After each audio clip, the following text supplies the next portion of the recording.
Alam mo ba na ang silent quitting ng mga babae ay delikado?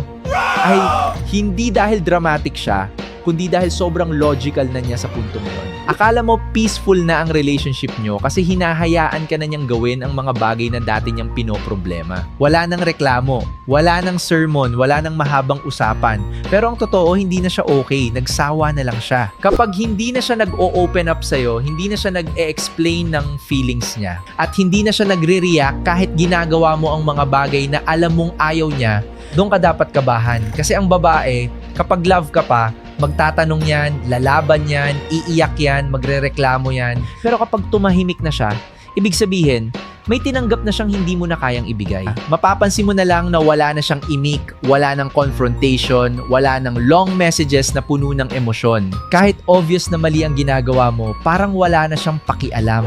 At doon ka mapapatanong, kasi bakit parang okay na lang sa kanya? Ang hindi mo alam, hindi na doubt ang pakiramdam niya.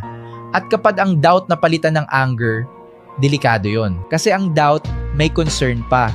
Pero ang silent with anger, madalas senyales na pawala na ang love. When love turns into anger, and anger, kapag napagod, can slowly turn into falling out of love.